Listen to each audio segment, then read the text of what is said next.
what are the different playing styles between the West Indian nations? How do they interact with each other uh, whilst involved at the Islanders? Well, once they come once a player come aboard, we try to work with them and show them the way the Islanders play field hockey. It's not like you look at some. We had different teams in the league, and one time they had one team was mostly all Jamaicans, but they would hit the ball and try to get to the forwards, and the forwards just run with the ball, not even passing or anything like that.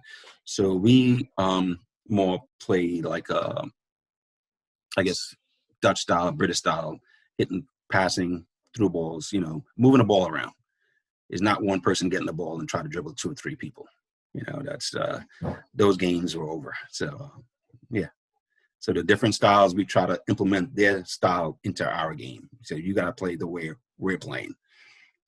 I see it. If you're dribbling the ball too much, coach will pull you out. Whoever's the coach at the time, pull you out and just look. You have guys open. You have to learn how to pass the ball, and that's the way the Islanders play field hockey.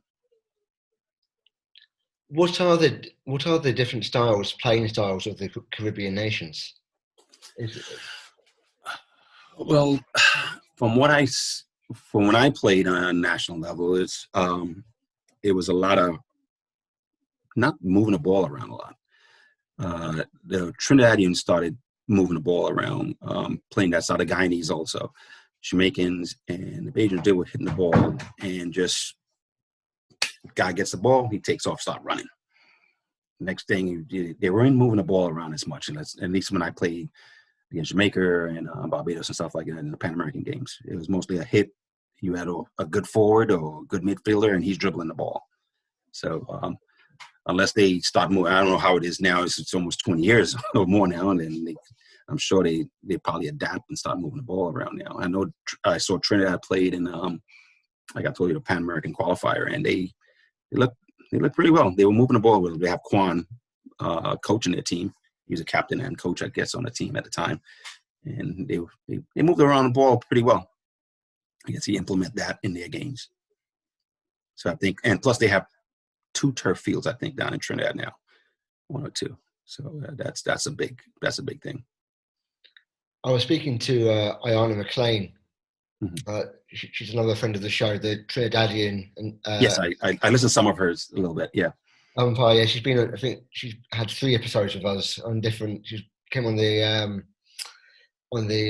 umpiring specials. Okay. The Pan American specials, and then on this one because I think she used to socialise a bit with the club. Yes. But yeah, she was saying that the hockey on Trinidad, the island of Trinidad, is a lot stronger than on the island of Tobago. Yeah. The island of Tobago is a small island, so it's more like I think she's mentioned the same thing. It's more a tourist island, so it's more tourist island. Trinidad that's where mostly all the players come from. So most of them are from Trinidad. There was a tournament I played in Tobago one time. There was a tournament called the Seven Seas Tournament down in Tobago. It's a really good tournament. Then besides that tournament, all the players is pretty much in Trinidad itself, the island in Trinidad. How does the Caribbean, the West Indies style of hockey compare to, say, how the USA play hockey or Canada or Argentina? Well, like I've said, the Jamaican and the Bajan is a different style. I think Trinidad is getting more to like the USA style or even a more European style, which the USA is pretty much playing like a European style of hockey. I mean, we had a lot of different coaches. And we adapt to, moving the ball around and trying to play like the other national teams. And that's the other thing. Barbados and Jamaica might be a little different because I don't think they have turf in Jamaica. I'm not 100% sure, but they still probably playing on grass.